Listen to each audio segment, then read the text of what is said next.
Pressed into the net by Kylian Mbappe. Oh, Benyera, beautifully done. Cornet finds Dembele. The first touch is good. The second is deadly.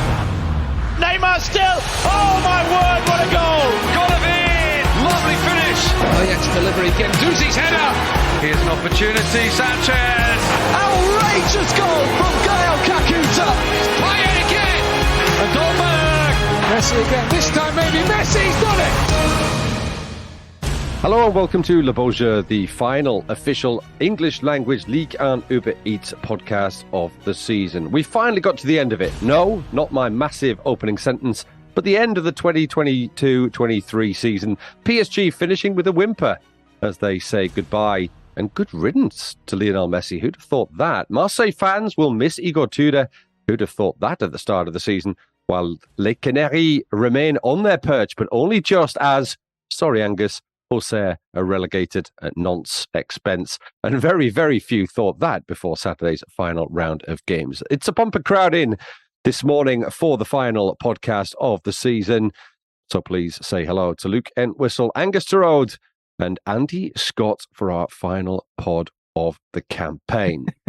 I was just wondering, can you be relegated at somebody else's expense? I think that's probably just a total misnomer, but you know what I mean. Well, at the opposite end of the table, then, that's where we are going to start. Paris Saint-Germain, of course, had wrapped up the title. Lens were already into the Champions League group stages for next season. Marseille were slightly disappointingly finishing in third, at least for them. But the battle for the remaining two European places was very much on. Rennes, Lille, and Monaco all in the hunt for the two places. A key game was at the Stade Francis Leblay. Brest against Rennes, a Breton derby to finish. So, Andy, Rennes getting the win to get into the Europa League, finishing in fourth then in the campaign. More on how Lille managed to miss out on that in a little bit of time. But, Andy, Rennes, worthy fourth place finishes this season and worthy winners at the weekend? Yeah, worthy winners at the weekend. They've had a good finish to the season. They won the last four games. A team with tremendous attacking potential. We saw that in the three matches prior to this one, which they scored 11 goals and conceded none. And then at the weekend, they only conceded a goal from a penalty, and they got a penalty themselves to win it. So it's a team of great potential, despite the injury problems that they've had this season. I know we've talked endlessly on this podcast about the impact that losing Martin Terrier has had on them. But I mean, are they worthy fourth place finishers? I think possibly just about. I think Monaco's collapse obviously helps with that. I think they certainly deserve to be in Europe again. I think they're a club who have firmly established themselves as regular European qualifiers at 6 consecutive years now that they're going to be playing in European competition.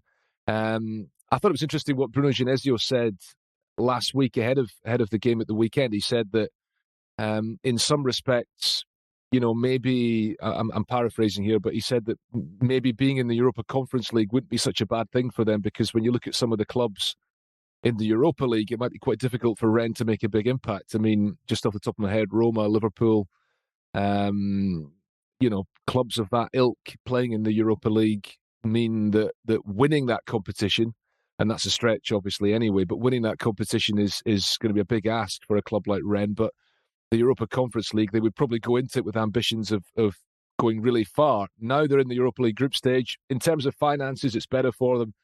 And I think they can do something in that competition. They've got to aim to make the knockout stages. But, you know, it's been a little bit of an up and down season for them. They actually lost 10 out of 19 games after the World Cup before winning their final 4 matches. So a little bit up and down. Part of that is Bruno Genesio never playing for a draw. They've only drawn 1 game since the World Cup. So I think there's an element of that.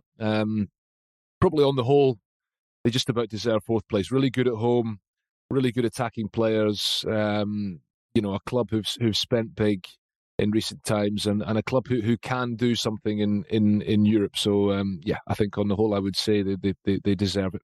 I've got to say this. I think this is the interesting thing about Rennes, is that they have had a long-term owner in the Pinot family, and the Pinot family, if you don't know, people are they're extremely well off.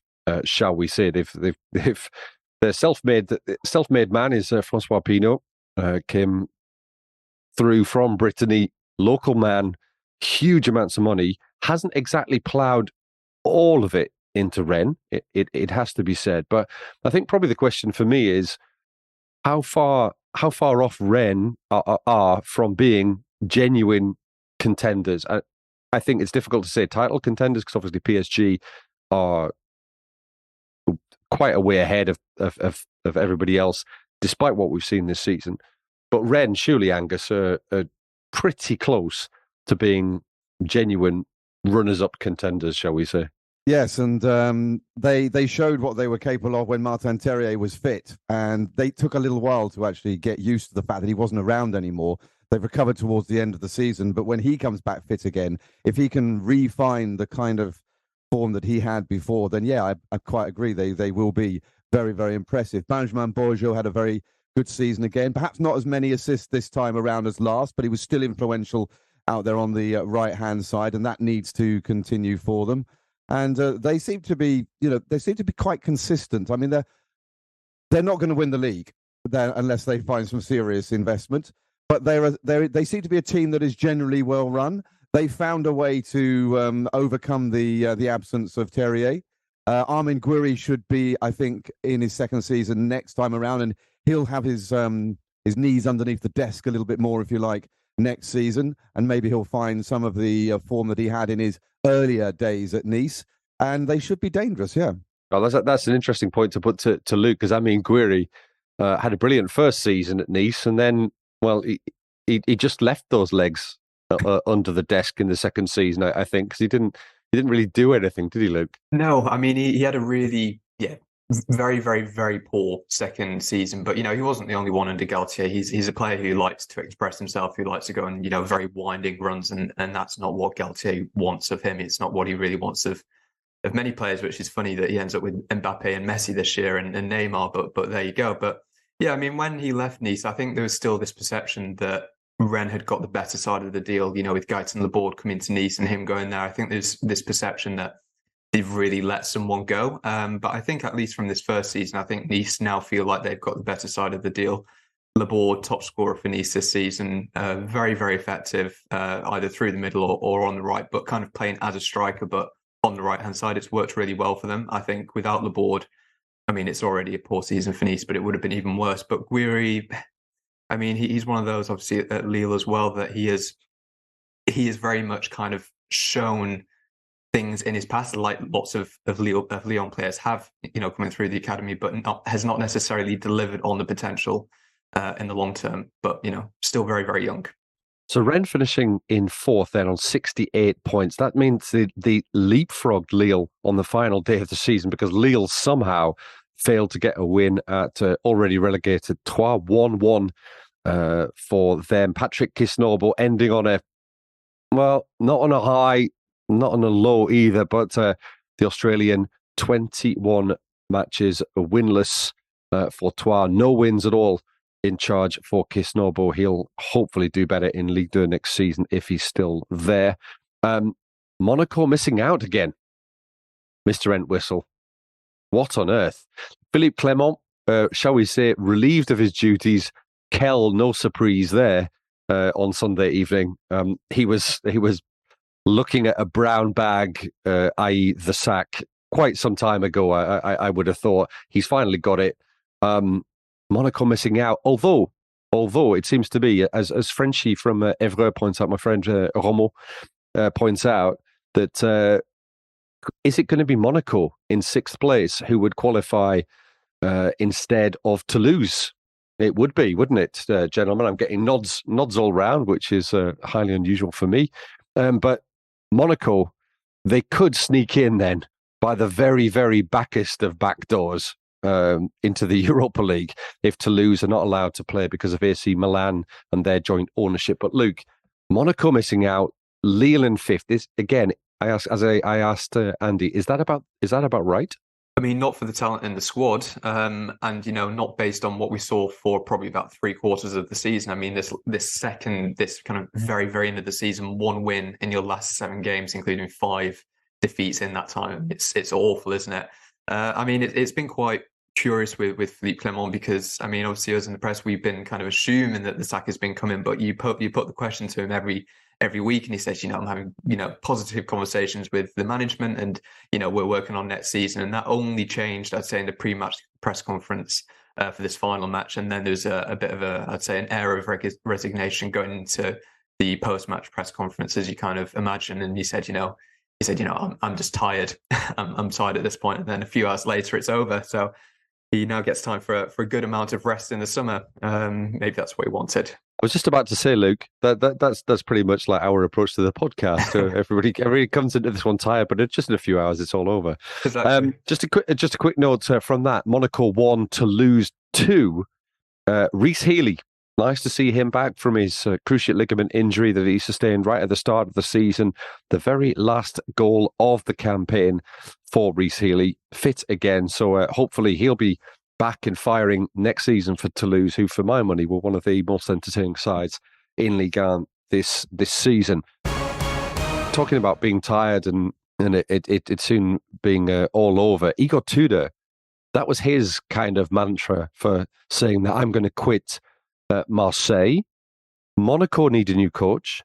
Paris Saint-Germain officially still have Christophe Galtier for a year, but I think pretty much that everyone's accepted that he isn't staying. The current chat and a big front page of L'Équipe this morning, on Monday morning in France, is Nagelsmann and Thierry Henry joint ticket. Gentlemen, does Andy Scott, does that get the juices flowing? Yeah, I mean, I saw this yesterday. I was off yesterday, sort of recovering from a busy night on Saturday and not paying too much attention to the news. But then I did see yesterday evening the stories of that Julian Nagelsmann and Thierry Henry was the target for PSG as a management team, and it got me thinking. Well, that is exciting. I mean, listen, there's been a lot of talk about Jose Mourinho. That would be exciting as well. It might be a little bit insufferable. I'm not sure what the antics in the Europa League final have done for Mourinho's chances of getting the PSG job or any other sort of major frontline job at a massive European club. But we'll see. Just because they're saying this morning that Nagelsmann is the target doesn't, of course, mean that he's definitely going to be the PSG coach when the season starts at the beginning of August. But I can understand why Nagelsmann is a target. I mean, he's a very intelligent, very very interesting character. A manager with fabulous potential. It didn't work out from at Bayern, but often that can happen. I mean, when he was appointed by Bayern, I did think he's very young. The chances are this will not work out, and then where does he go? He probably deserves a crack at a massive club, and it's not surprised that he might move outside of France. And it's understandable that he would look to somebody like Thierry Henry because he needs a francophone assistant working with him, and Henry is the kind of figurehead that I think the PSG bigwigs would appreciate having on board. I mean, he's got an incredible football brain. He's appreciated as a number 2, even though his job at Monaco didn't work out as hoped. So, I mean, they could be a great managerial team, but listen, I mean, it's incredibly early days. We don't yet know what's going to happen. As we're talking this morning at 10 o'clock on this Monday morning, Christophe Galtier is still the coach of Paris Saint-Germain, so we don't want to speak too soon. I mean, it's widely accepted that he's not going to still be there. And Nagelsmann is, in terms of the names that have been floated, I would say that he is one of the sort of best candidates that I've heard in terms of the names that have been floated. But it's a very difficult job, Paris Saint-Germain. It's an incredibly hard job in which to succeed. We've seen that with the last 2 managers. I think we probably all thought that things would work out a little bit better for Galtier than they have done. It's not worked out for him. It was incredibly flat with Pochettino when we thought that he might potentially be a great appointment. So we'll see what happens, whether it's Nagelsmann or somebody else. But certainly he's that kind of managerial ticket. Certainly sets the juices flowing. Yeah, that's for sure. I think, Ian, as well, that the fact that Kylian Mbappe is said to have a very good relationship with Thierry Henry as well would certainly help, because, I mean, Mbappe obviously became much more important in the club when he signed his mega deal to stay rather than go to Real Madrid last season. The only thing against Julian Nagelsmann is that despite his massive success at Hoffenheim when he became coach of the year in Germany and then success at RB Leipzig, one of the reasons why he left Bayern was that he lost the senior players in the dressing room. And so he's still relatively young. He's 35 now rather than 28 when he started off in Germany. But whether or not he's learned something from that, because it's not an easy dressing room to deal with at Paris Saint-Germain. So it will be a big test.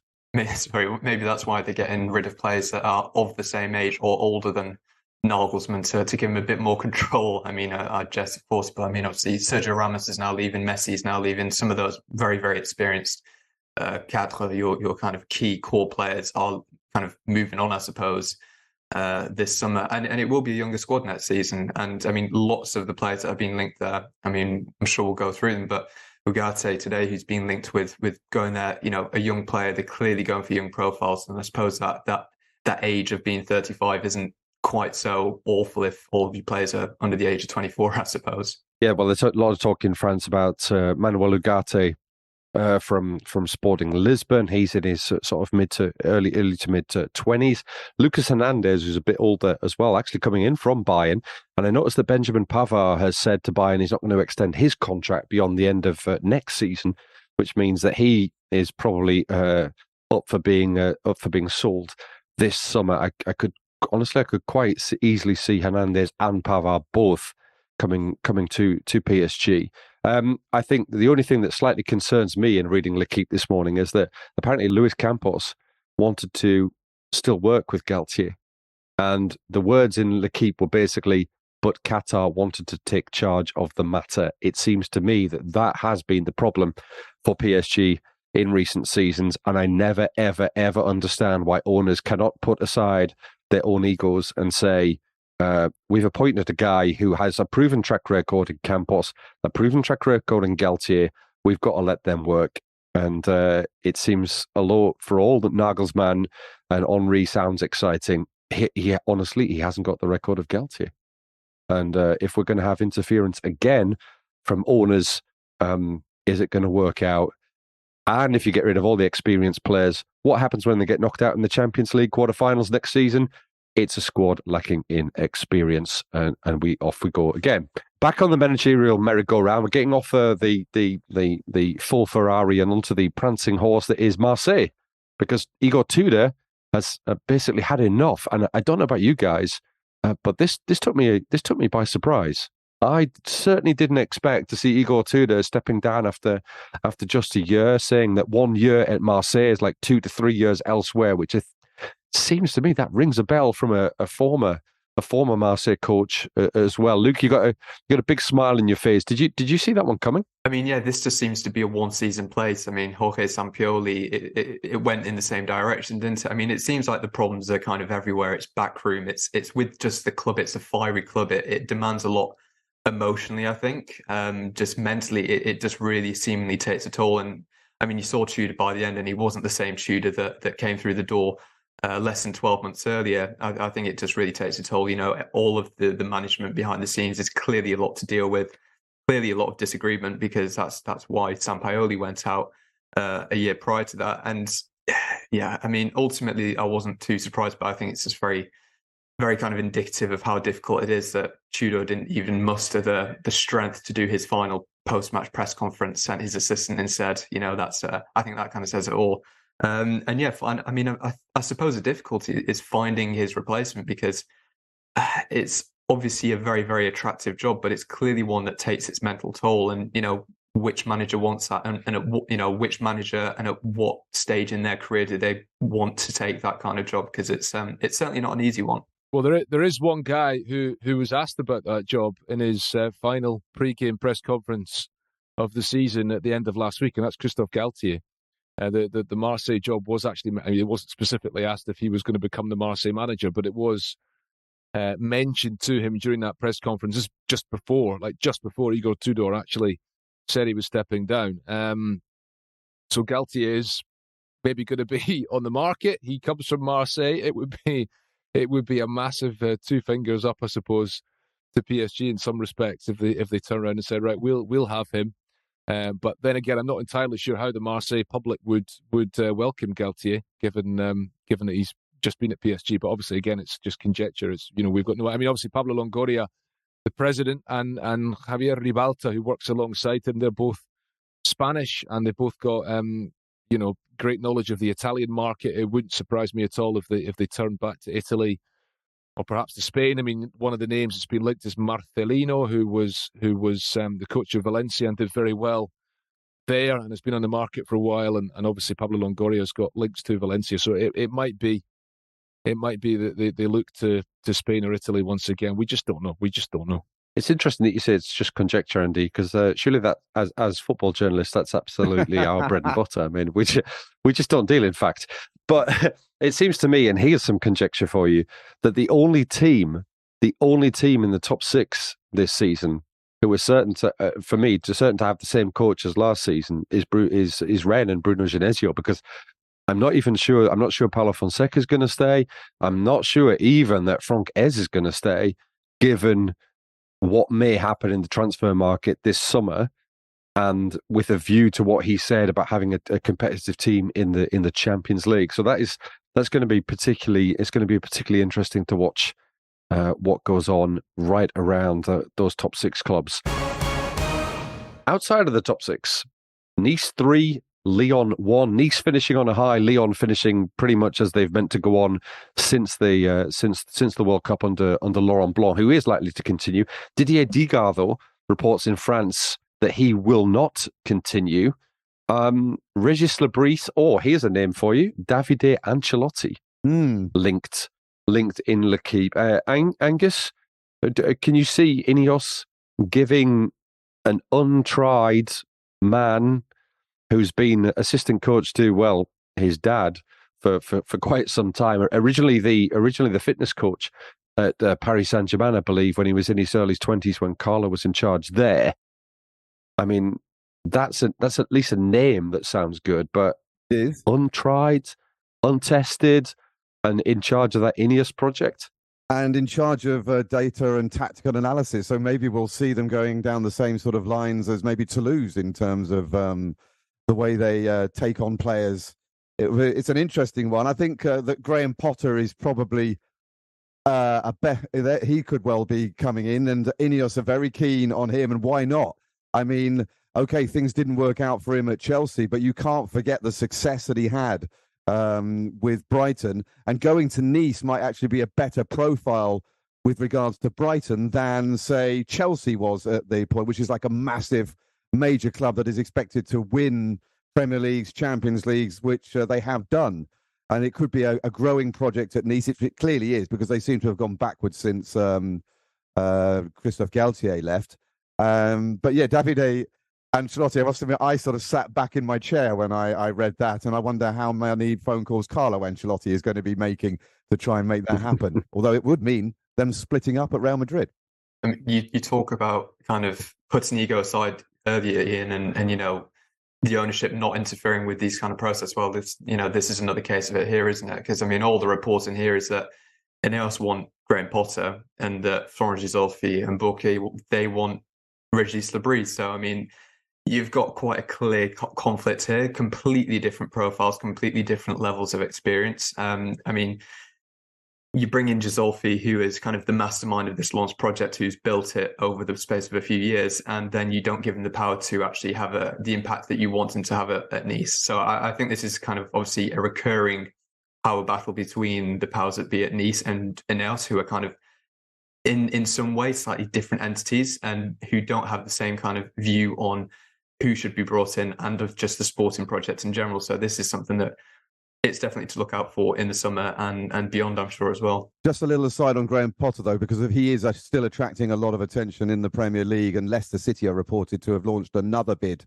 to take him on. And Graham Potter himself is meanwhile saying that he quite fancies having a rest. So Nice would have to throw, I think, quite a lot of money onto the table if they were to pry him away from another Premier League appointment. Well, if he does go to Nice, he'll certainly have plenty of quality talent to work with.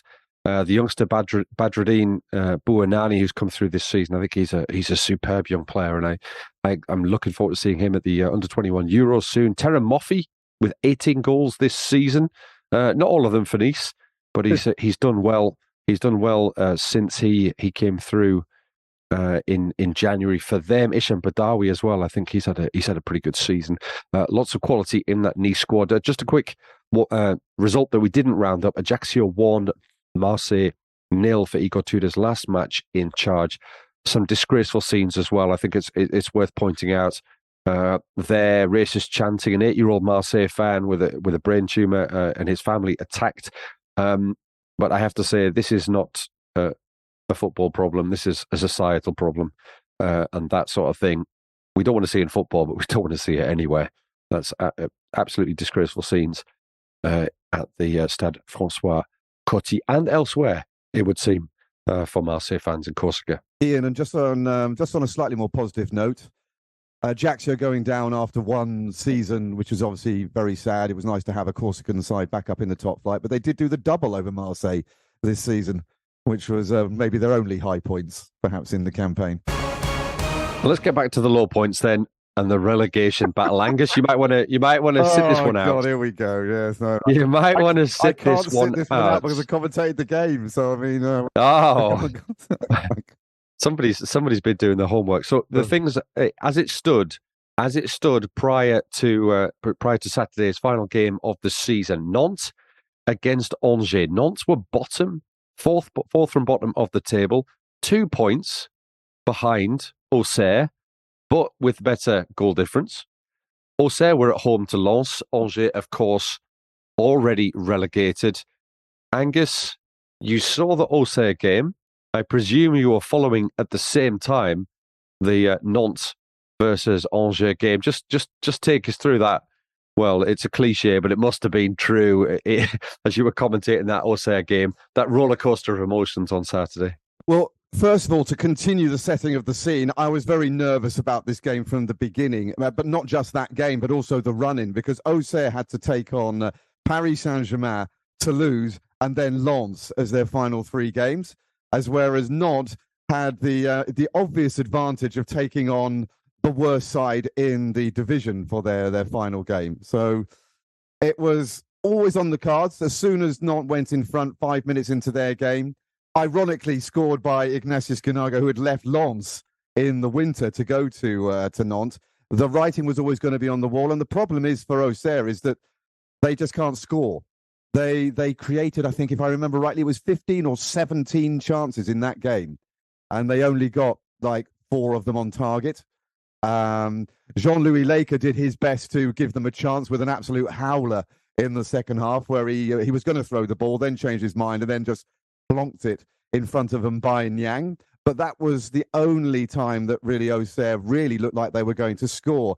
Plenty of chances, never really got there. And I spent most of the second half actually looking at the live score coming from the other game to see whether or not against Hope, Angers would be able to get a goal back. But of course, that's a bit like asking Auxerre to score, isn't it? So, I mean, it was already on the writing was on the wall. And there was scenes, obviously, there was crying, and there was even some outside the commentary booth as well on the pitch. But obviously the scenes at Nantes were spectacular. I mean, it was like they just won the cup again. You know, the relief was palpable. It was a terrific game. Don't get me wrong. Auxerre really tried, as they have done throughout the whole of this season before they've been relegated. It's the first time they've been relegated actually as a promoted side. It's only the second time they've actually gone down. But to be honest with you, when you look at their season, they just didn't really do enough. They gave themselves a chance. Christophe Pellissier certainly perked them up. He tightened them up. They became a difficult team to beat. But the trouble is that they were never going to be a team that was actually going to win consistently. And in the end, that is what really paid for them. So also joining the 4, or part of the 4, going down to Ligue 2 next season. Just a quick point on Lens, and I think this is worth pointing out. 84 points for Lens. Previous club record, 68 in the top flight. That is a phenomenal achievement. Only Paris Saint-Germain back in the Monaco title-winning season of 2016-17 with 87 points had more points without actually winning the title. So superb work from Franck Ayres. We're all big fans of him here, that's for sure. Andy, I think, is vying for the presidency of that particular fan club. Definitely, yeah. A great man, a great manager, and destined for great things, but hopefully he remains where he is for at least another year. Somebody who's probably going to be moving on, Elia Wahi. He'll be quite a capture for whoever he does sign for. He getting a double as well. 19 goals for him. How on earth did he not get Young Player of the Season? We will perhaps debate that a little bit later. Fuller and Balogun, 21 goals as well for him, the Reims striker, but Reims losing on the final day of the season, 1-3 against Montpellier. Yes. And as Stephen, our producer, points out, Teji Savania, 12 goals, the most for a midfielder in the division, 4 assists, 4 yellows, and 3 reds. I think we can call that a well-rounded season for us. But probably the man who I would be the president and also the caretaker and vice president of his fan club. I think that pretty much sums me up as well. Lorient 2, Strasbourg 1. Frederic Antonetti having already firefighted, as it were, successfully. Angus, we're ready to make any bold predictions about Strasbourg for next season? They'll stay up. That's what I'm predicting. No. That's given that you took them for Champions League qualification and they've just stayed up, I don't think you should be tipping them just to stay up, because that's not going to end well. and know about Roman Fèvre finished the season like a train. That's a French train, not a UK train. If I can just take a little dig at the rail system in the United Kingdom. 4 goals in his last 4 matches. Remember, he's on loan from Lyon at Lorient. I think that he'll probably be at neither of those clubs next season. Paris Saint-Germain, Clermont. It could only end well, couldn't it? For Lionel Messi, Sergio Ramos, and potentially Christophe Galtier potentially, at least for Galtier, their final game of the campaign of their careers, it would seem, for Paris Saint-Germain. Things not exactly going according to script, plan, schedule, although pretty much in the same vein as we've seen from Paris Saint-Germain throughout the second half of the season. Andy, I think we'll have an entire pod on whether Lionel Messi was any good at Paris Saint-Germain. Although it may well be a short one. We can write off the result. It could have been worse actually for PSG. I think that's pointed out. It could be pointed out. Clermont missing a penalty, but it wasn't really a fitting end, was it, for Messi and Ramos and most likely Galtier too? No, I think in fairness, I listened to Kylian Mbappe talking to Canal Plus after the game, and he said, "Listen, the game didn't matter tonight. We could have lost 22-0. It wouldn't have mattered because the league was over, and it was all about paying tribute to Sergio Rico, which obviously he did when we went across to collect Rico's number 16 goalkeeper's jersey and held it up after he'd scored the penalty.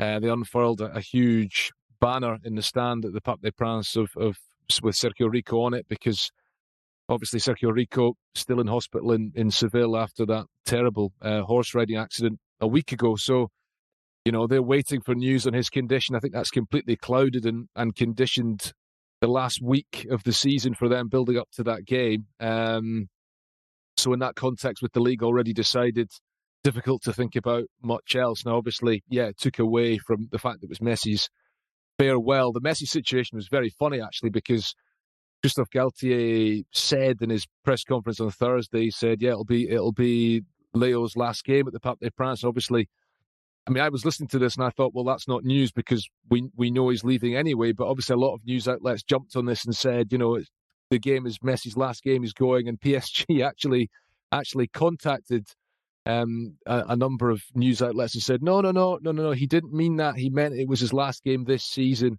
And then obviously that was because they wanted to control the communication, as it were. And so they released a statement at 7 p.m. on Saturday evening to say, "Merci, Leo. This is his last game and he's leaving the club."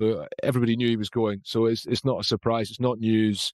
The whole thing was a little bit flat, but I think, listen, the Messi and Ramos thing, it's as you said, we'll talk about Messi maybe more in depth another time, but all I would say is that I think it's been great for a lot of people in France to have the opportunity to see Messi. He is very possibly the greatest player of all time. It's been a bit flat for me. Personally, I've been very fortunate to see a lot of Messi in his time in Spain. When you think about what Messi was 10 years ago or thereabouts, he is not that player anymore. And I found the whole thing a little bit flat and disappointing. Coming to Paris Saint-Germain, ultimately, it's not really worked out from that point of view, but I don't think it's necessarily been a bad thing for PSG necessarily in terms of their brand, in terms of the spotlight it's put on them. You could argue that it's served a purpose, no problem whatsoever. I think on the pitch it's not been what they needed at all. And all I would say is that in 2020, when Messi was agitating to leave Barcelona, Manchester City were seen as the club that was most likely destination. It didn't happen then. Pep Guardiola has said many times that Messi's the greatest player of all time. So why did he not try harder to bring Messi to Manchester? I think it's because he knew that it was not a good idea at that stage in Messi's career. And in terms of the Manchester City project, PSG never saw it that way, and it set them back on the pitch. And now it's time for them to move onwards and upwards with a new team of younger, hungrier players who can maybe actually deliver them success in Europe, because with Messi, it was just never going to happen. Yeah, I'd just like to say that given Manchester City season, what a mistake that clearly was from Pep Guardiola. He's only got that Champions League final to complete the treble now. Kylian Mbappe with a goal, his fifth straight top scorer crown, 29 goals, saying he'll be back next season to try and beat Jean-Pierre Papin's record. He's level with the former Marseille striker with those 5 consecutive golden shoes, golden boots. Whatever you get now, golden slippers. I think there's probably given what modern football boots are like. But we know he's going to be here next season.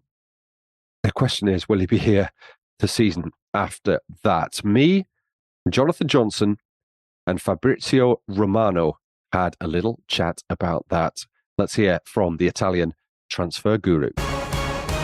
So I'd like to welcome Fabrizio Romano to Le Beau Jeu for the very first time, making his Le Beau Jeu debut. Bienvenue, Fabrizio. Thank you. Merci. We seem to have wrapped up already the biggest transfer news around Paris Saint-Germain this summer, which is that Kylian Mbappe is staying because the man himself has said so. Lionel Messi almost certainly going, although that hasn't been confirmed. I think probably the question now is with one M gone, one M staying, what about the N? What about Neymar? What do you think his future is at PSG this summer? I think there is a concrete chance for Neymar Jr. to leave Paris Saint-Germain. I'm sure they already discussed that internally. In their plans, there is the possibility to let Neymar leave after many years in Paris. So the idea is to part ways in the summer. Then we have to see, first of all, how the injury situation will evolve, because this is something important for the player, and then what kind of solution they will find. We know it's not easy to transfer a player like Neymar with a very huge salary, so probably it has to be a loan deal with part of the salary covered, because it's going to be difficult to find someone prepared to pay that money for Neymar. So they have to find the right solution. We had rumors about Manchester City, but I'm told there is nothing at this stage. And same with Manchester United. They are in the club sale process. So this is not something imminent. I'm sure this will be something for late in the window. Could be July, could be August. But the possibility of Neymar to leave Paris Saint-Germain is really concrete, I would say. In terms of the incomings expected for PSG, Fabrizio, we know that back in January, or at the end of the January transfer window, Milan Skriniar confirmed that he'll be leaving Inter Milan as a free agent and will be joining PSG. He's since picked up an injury that could impact another high-profile veteran among PSG's ranks, Sergio Ramos. Is there any sort of latest that you have on that situation and how it might change the way that PSG look to reshape the defense this summer? Oh, I think they include the possibility to have both players in the squad, because Milan Skriniar, as you mentioned already in January, had a verbal agreement with Paris Saint-Germain, a pre-contract signed, still waiting to sign the official one, but the pre-contract was signed in January. So he's prepared for this new chapter in Paris. And for Sergio Ramos, they are in conversations. There is a talk going between Ramos and PSG to understand if there are the right conditions to extend the contract for one more season. They're happy with his leadership also into the dressing room. They feel that his experience could help the club maybe next season also, of course, in the Champions League. So the idea is to speak to Sergio Ramos also in the coming days and weeks and to complete the Milan Skriniar deal. So I think they will be busy with centre-backs in Paris. There's quite a big squad to deal with. It's not quite Chelsea proportions, Fabrizio, but the PSG coach whoever he is, and maybe we'll ask you that next. But there's a lot of players that are going to come back to Paris this summer. We talked about Skriniar coming in. Who do you see heading out? And probably more importantly for PSG fans, who's coming in? Many players are going out. This is the real priority for Luis Campos and for the club. As you mentioned, many players will return to PSG, like Leandro Paredes, for example, and many others who were on loan and now will return to the club, and they will try to find solutions as soon as possible because they can't continue like this. Let's see what's going to happen in case of big proposals for important players like Marco Verratti. I'm told that Verratti is prepared to stay in Paris. He has no problem with teammates or with the club, but let's see what happens in case of big proposal. At the moment, this is not the case. But this is a situation we have to keep an eye on in the summer. And mentioning the signings, I'm sure they will be busy with the top striker. PSG need an important striker. They already wanted that last summer to play together with Kylian Mbappé. So to allow Mbappé to play more on the left, as you know, better than me, he loves to play there. And so this is the idea of PSG. I'm sure they will be busy with midfielders because Bernardo Silva is a player they really like. Luis Campos knows him very well. Let's see if Bernardo would be open to that move or not. But Bernardo is a name for sure in the list of Paris Saint-Germain. And then I think they will try to complete something with more centre-backs. But I think the midfield is going to be the crucial part and the centre striker because they need something important there. Yeah, I mean, we're talking a lot about sort of moves that PSG could make in terms of ins and outs, but a lot of that surely is going to depend on who is PSG's next coach. Now, we've sort of felt for quite a while in Paris that Christophe Galtier probably won't be continuing with PSG despite his desire to stay on. And it seems like PSG will be looking for a new manager for the second consecutive summer. Is there anything you can sort of add from your end, Fabrizio, on PSG leads at this moment in time? We've heard Thiago Motta being linked a number of times over the last couple of years, and it seems now that perhaps he has the most credible opportunity so far, given what he's achieved with Bologna in Serie A. Yeah, for sure, Thiago Motta is a name appreciated at PSG and really respected. He did an incredible job at Bologna, really. So credit to Thiago Motta because that was complicated and he's been absolutely perfect. I would still keep an eye on experienced managers too, like Jose Mourinho. We know has a very good relationship with Luis Campos, but now he's busy with Roma with this big Europa League final, and then we will understand what's going to happen at for Mourinho's situation. But at the moment, it's still open. I would keep a percentage of chances also for Christophe Galtier to continue at PSG because the final decision has not been made yet. For sure, they want to continue with the same kind of system. So this three-back defense is going to be the identity of the squad next season, and this is why they are oriented on that kind of signings, on that kind of players for the summer transfer window. But for sure, the idea is to decide in the next 2-3 weeks. They feel that, of course, we knew about Galtier in June last summer, but then everything was completed with Pochettino in July. It was a slow process, and this was not helping in the pre-season moment when you need to do something together with the board to prepare the new signings, to decide on the contracts, on the outgoings. This summer, the timing will be crucial. So they will discuss for the new coach in the coming 2-3 weeks, and I think this will be in June this year. Well, it's interesting to hear you mentioning the three-man defence as well, Fabrizio, because there were some interesting rumours in France a couple of days ago that maybe PSG would look at Lens Francaise after a phenomenal season leading the northern club. Now, perhaps him jumping from Lens to PSG this summer is maybe a little unrealistic, but is he somebody whose stock has risen perhaps to the level now where he might be considered by a club like PSG? Yeah, he's doing fantastic. Then, as you mentioned, at the moment, I don't have any information of negotiation with PSG, but I think it's normal for PSG also to keep an eye on players in Ligue 1 who are doing very well in Ligue 1 like him. And so, for sure, he's one of the players who can have an important market in the summer. Again, I'm not aware of any advanced negotiation yet, but I think this is going to be very normal. Ligue 1 level is very good now, and so it's normal to look at your own league and not just outside your league to sign players and to sign players who can help the squad. So nothing imminent in this moment, but I think this could be part of the future project of PSG to go for that kind of signing. We appreciate your time, Fabrizio. I know you're an extremely busy man, and you're only going to get busier as the summer approaches. But just one final question from me.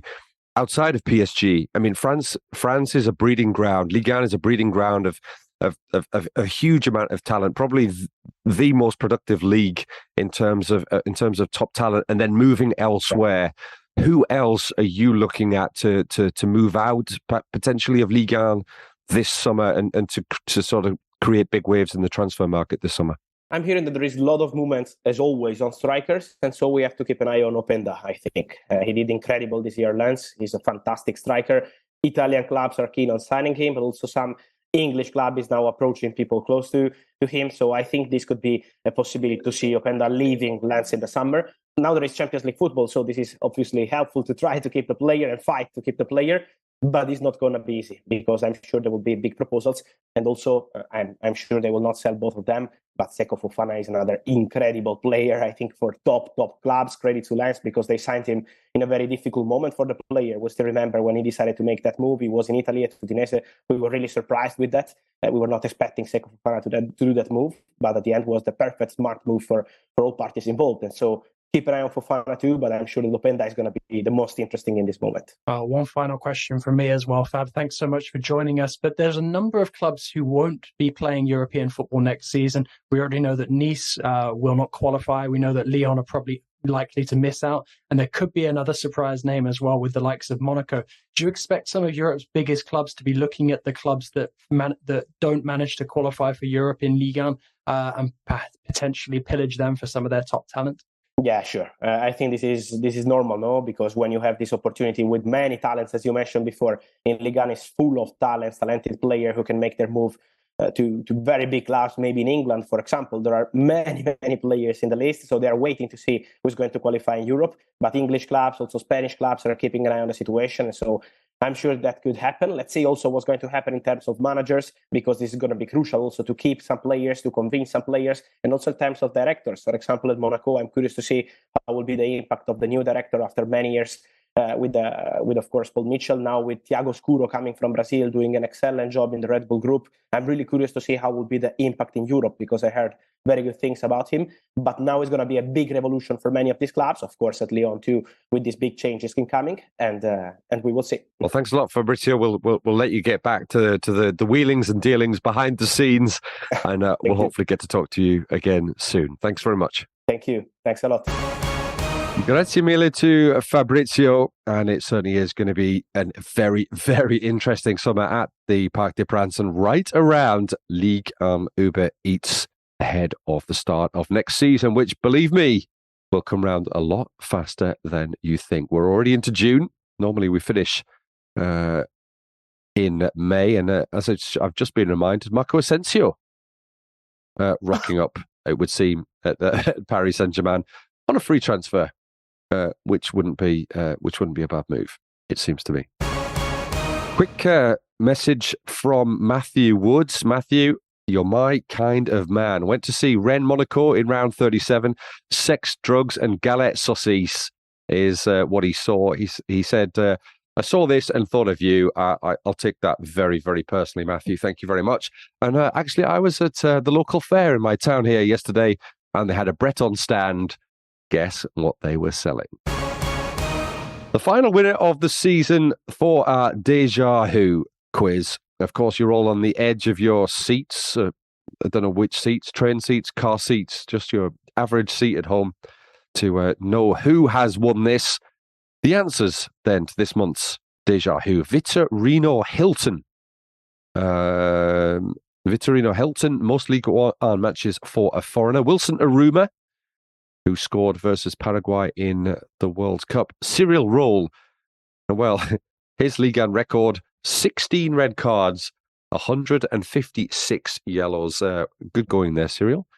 27 reds in all competitions, 187 in bookings. Seydou Keita, his uncle Salif Keita, African Footballer of the Year 1970, and Gaëtan Ouar, 1,176 minutes, 13 matches without conceding for Bordeaux back in 1992-93. The theme, all 5 players played for both Lens and Marseille, whose round 34 clash, of course, the 2-1 home win for Lens ended up being decisive for second place and direct Champions League qualification. Our Ligue 1 Uber Eats jersey then goes to Jean-François Ottavi. Congratulations to you, Jean-François, or perhaps Jeff, as you're known to your friends, as that's usually what French people do.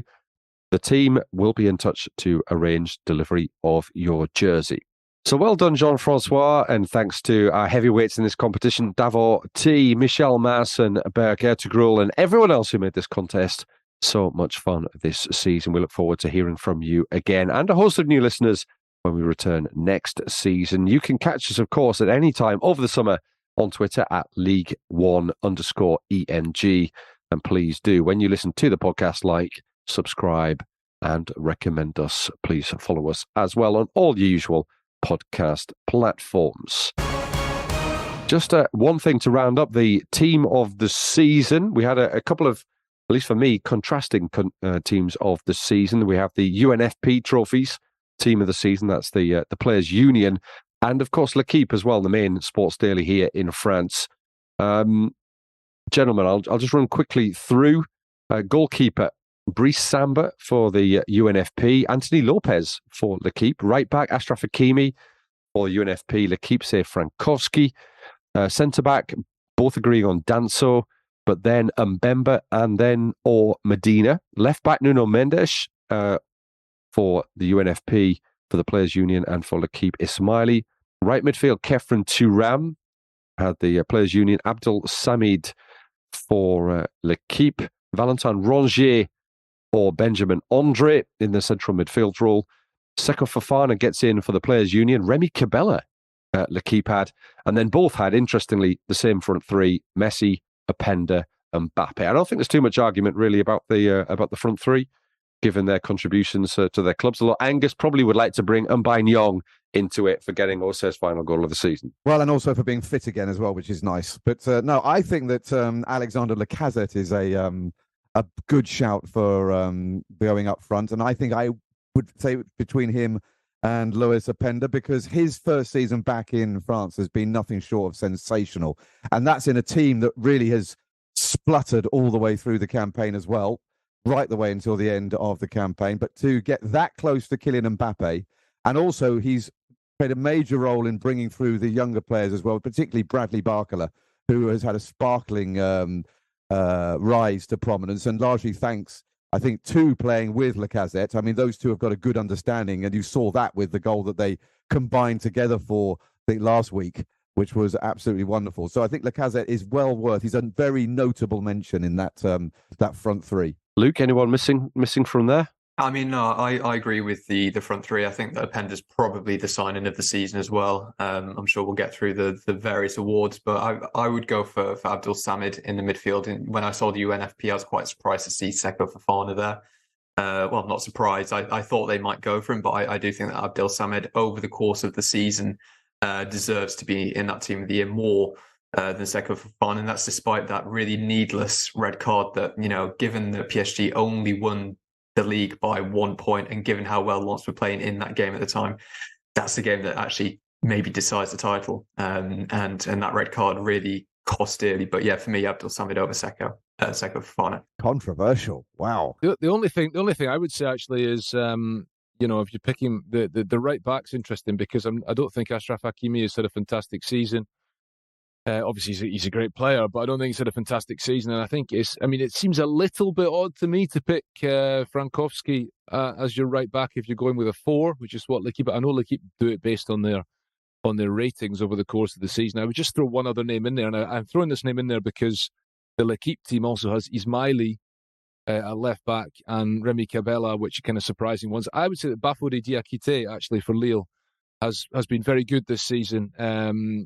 Coming in slightly unheralded signing from Toulouse, playing at right back, very athletic, very strong. He's been a fixture in that team in that position. He I think he's probably got quite a big future ahead of him actually, and I think he's been a very important player for them this season. So, I would maybe put him in at right back. But it is the case that the fullback positions are maybe slightly fewer options than the midfield and attack. I mean, obviously there are guys like Elie Wahi, Folarin Balogun, who could even make a case for getting in the front three. I mean, we've become so accustomed to Messi's brilliance, perhaps, that it hasn't necessarily seemed like an incredible season for him. But of course, he has turned it on in some pretty big moments. So I think he probably does deserve to be in there.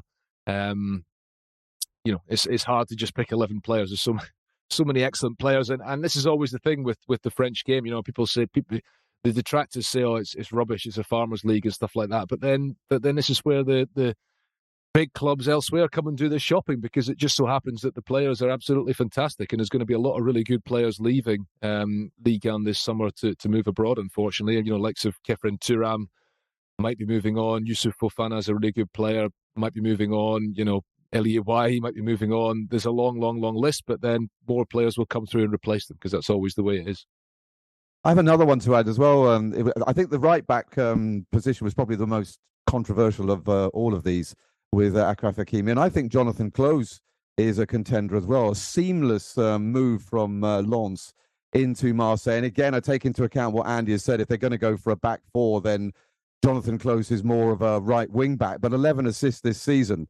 He has really added to that right-hand side for Marseille, and he is consistently proving that he's top level. Yeah, I think just probably a slightly flat second half of the season for Jonathan Close when he didn't get into the World Cup squad. I think that probably took away from him, but I'd agree. I don't think Achraf Hakimi was the best right back, but you can't really have Frankowski at right back either because he's definitely not one.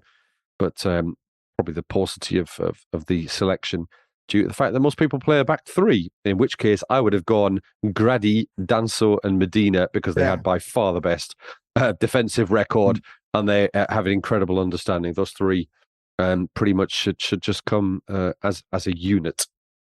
So 1,067 goals this season, exactly the same number as last season. The core top scoring seasons since 82-83, 1,090. First goal scorer of the season, anybody? Tete. And last goal scorer, already mentioned. So if you were paying attention, which you three probably weren't, was Rhys Healey. Have you turned into Jimmy Parr? And 6 strikers on more than 20 goals. Mbappe, Lacazette, Joe David, Openda, Balogun, and my favourite bargain of the summer, Strasbourg's Habib Diallo. Match of the season, gentlemen. The Lyon Montpellier ridiculous game. Loss PSG. PSG just schooling Marseille when everybody thought maybe Marseille can get close to them. I would. So I mean, it kind of always conditioned by what you've seen, what you're watching at a specific time. One game that I would mention is a game that I was lucky to be commentating at the Parc des Princes between PSG and Lille in February, which finished 4-3 to Paris Saint-Germain with a 94th minute, I think it was, Lionel Messi free kick. That was an incredible game because I think PSG were 2-0 up. Neymar came off injured. That ended his season. Lille came back to lead 3-2. And then Mbappe got a late equaliser and Messi got that late winner. And of course, that was off the back of PSG winning 7-1 in Lille in August. I thought that was a fantastic game and kind of said it all about the season, actually, because PSG have not been great, but have found a way to win the games that mattered because of the great individuals, Mbappe and Messi, at the head of that. And Lille have been really entertaining to watch, but not always got the results that they wanted. And that's why they've had to settle for 5th place, which is probably about right for them. So that would be my pick for game of the season. Yeah, for me, that was also going to be mine. I mean, there's so many iconic images kind of from that game. You know, Luis Campos coming down to the side of the pitch. That was just absolutely ridiculous. But I mean, the other one is probably for me going to be the Lens versus PSG. You know, obviously PSG was so dominant prior to the World Cup, and this game came just after the World Cup, and it did kind of give illusions that there would be a title battle, which ultimately there kind of was and kind of wasn't, but it kind of really shaped the second part of the season in a very, very negative way for PSG. And kind of just, I think summed up the season that Lens really gave PSG a proper run for their money, had no right to, but did. And that was just a brilliant performance in Lens, as always, with an incredible atmosphere, and really just set up the second part of the season, which was incredible for Lens and not so great for PSG. I was just going to say, while Angus tries to sort through which of Auxerre's 8 wins were his favourite, I was actually going to move on just quickly and ask you, Angus, surprise club of the season. Who has impressed you in a sort of quietly impressive manner? Well, it's easy to say Lens, but to be honest with you, Lens have been really good since they came up from Ligue the last 3 seasons. The only difference this season is that they kept on going all the way until the end. 7 straight wins was awesome. For me, the team I think that surprised most, bearing in mind that 3 teams came up from Ligue 2 last season and 2 of them are making an immediate return, is Toulouse. What a campaign Toulouse have had. They've never really in any kind of relegation trouble for the entire campaign. They have some really good players that they've covered through that sort of Moneyball approach. And I think it's hard to pick them out, but I think Branko van den Bomen was absolutely fantastic in the midfield for them this season and winning the cup. I mean, I don't think anybody was predicting that at the beginning of the season. So for me, Toulouse have been the surprise success story of the season. Anybody else got a contender? My personal contender would be Clermont, who just overachieved. I mean, this is just crazy. And I think what's interesting is that Pascal Gassian signed a contract extension, but only for a year. He's going to be there till the end of next season. Things are so clearly tied to him, and a little bit in a way that Guy Roux became, or say, Pascal Gastian, their coach, is very much Clermont. You might have to worry about them a little bit once he goes. But I can see you nodding in agreement again, Andy. Which is I'm obviously having a good morning here. This is good. Clermont finishing at 8th on 59 points, 3 points behind Lyon, ahead of Nice, Lorient, Reims, Montpellier, Toulouse, etc., etc., etc. Yeah. And I think, I look back to the opening night of the season and they got humped, was it 5-0 by PSG at home? I think the scoreline was. And I think one of the takeaways... Messi overhead kick, I remember. Yeah, Messi's overhead kick. And one of the takeaways from that game was, obviously, there was 2 takeaways from that game. One of them was that PSG were looking pretty good and we might go on to win the league. The other one was that I thought Clermont were going to struggle. I mean, maybe that was a bit naive at the time because, it just so happens that you can lose heavily at home to PSG. Look at Lille a couple of weeks later and still have a very good season. I mean, I thought Clermont were really going to struggle to finish outside the bottom 4. Let's not forget 4 teams going down this season is unusual, and it's a lot of teams. It's a fifth of the league, and I thought they'd really struggle to finish outside of that. Clermont is a small club. They'd never been in the top division until 2 years ago, and for them to be finishing in 8th place is incredible. So yeah, I think they are. I mean, we've talked a lot about Reims and Will still and the great run they went on, but Clermont have finished 8 points above them. So fantastic achievement for what is not a big club, and it's not a football city. I mean, the rugby team is the biggest force in Clermont-Ferrand. So yeah, a tremendous achievement for them. And they absolutely rubbish the philosophy, isn't it, of second season syndrome. I mean, they scored over 20 points more than in their first season. It's the best ever second season for a promoted side in the top flight. So they have been very, very good, I agree. But there's been a lot of very good success stories in Ligue 1 this season, with a lot of good managers and a lot of teams overperforming towards the top end of the table, with like Lens and a number of clubs getting more points than they've ever been to be in that position. I think Marseille did the same thing, the highest ever figure being in a 3rd place. So it has been relatively high quality, and perhaps that's also why it's kind of made Paris Saint-Germain look a little bit worse than perhaps they have been. Luke, a quick one from you. Character of the season. Which figure stands out from this campaign? Stands alone as the defining character for you of this campaign? I mean, obviously, Will still is a bit of an obvious choice. Just the extension of that run week after week, and all of the kind of the social media discourse around him, I just found quite hilarious. About every time he won, you had to bring up the fact that he's been fined every match for just sitting in the dugout. Can I just say as well? I would just say, Will, if you're listening, I can very clearly lip read your swearing in English on the sidelines when your team does something wrong. Could you do it in French, please? Because the number of times I've apologized for Will still clearly lip syncing naughty words this season, and it's going to continue next season. So Will, please, clean up that potty mouth. Yeah, and I think a slightly less obvious one is Youssef Belaïli. I mean, obviously he was up in Brest at the start of the season because he just disappeared from everywhere. He was in Brest, and you kind of said, okay, it's fine. He clearly doesn't like, life up there. It's a bit chilly. It's in kind of, I suppose, in your ends kind of thing. But then he comes down to Corsica and he comes to Ajaccio and then disappears again. He's just the disappearing man. It's an impressive vanishing act that he's got on. But yeah, I just quite like that he's been at 2 clubs this season, vanished from both of them. I just kind of quite like the story. That's a left field choice. Like it. Andrew? What for an outside hero of the season? Well, I wasn't hoping. I wasn't counting on you doing a Bellali and just literally disappearing. So yes. What about Patrick Kisnorbo? he's.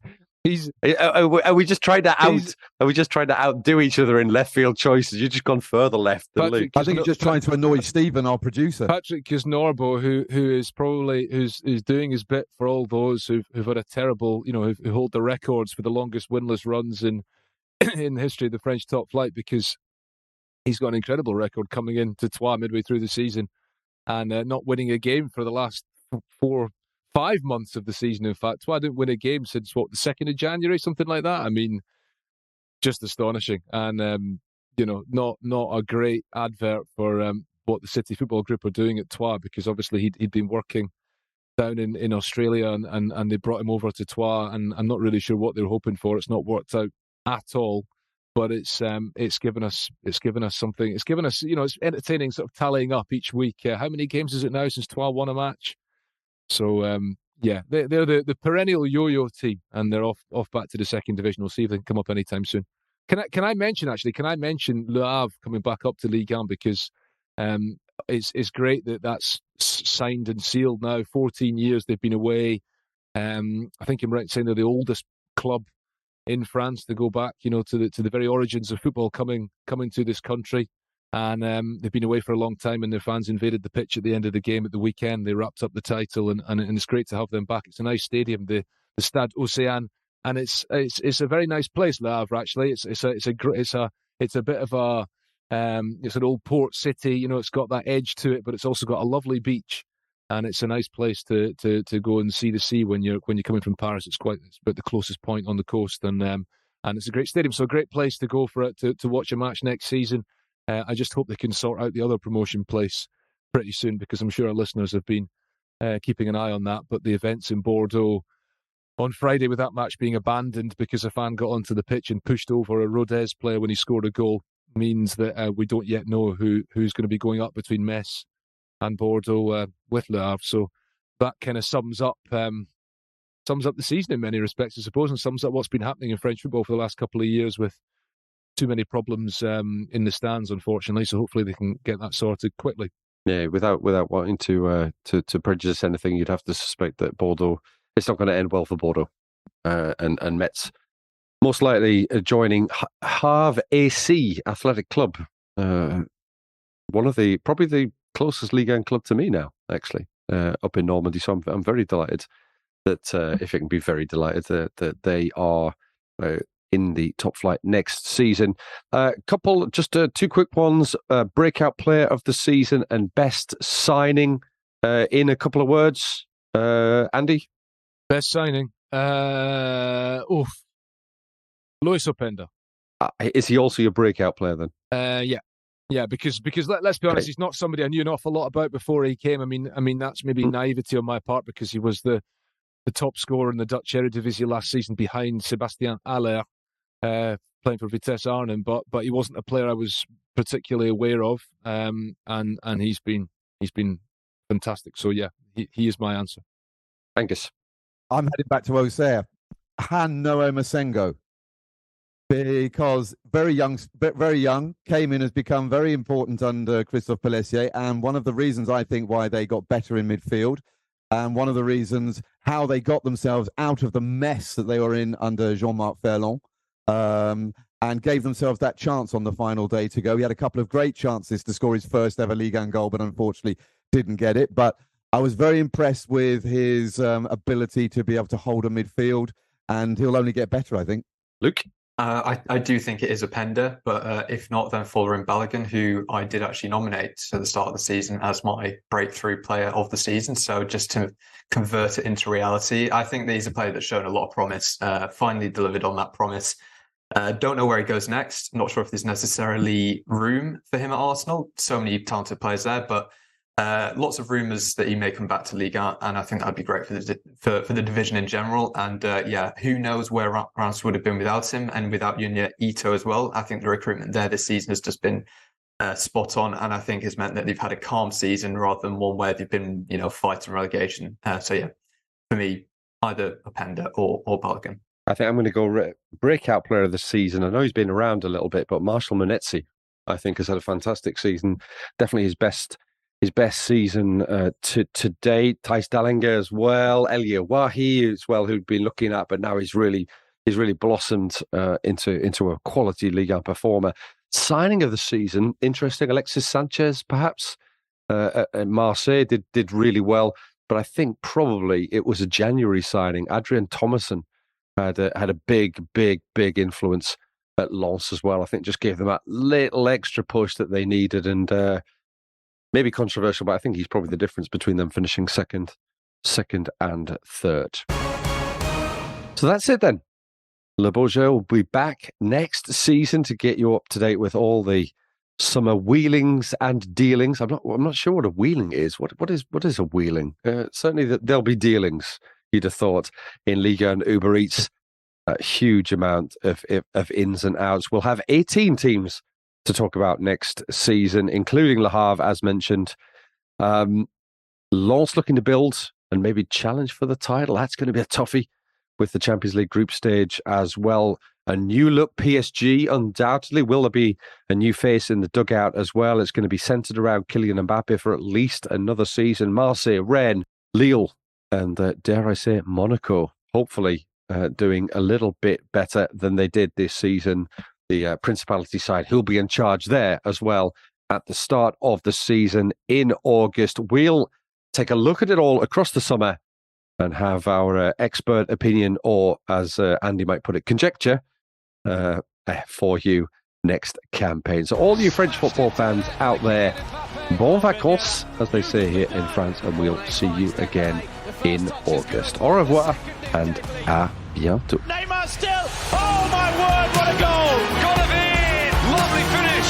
Ajax delivery, Gendouzi's header. Here's an opportunity, Sanchez! Outrageous goal from Gael Kakuta. Payet again. And Dolberg. Messi again. This time maybe Messi's done it.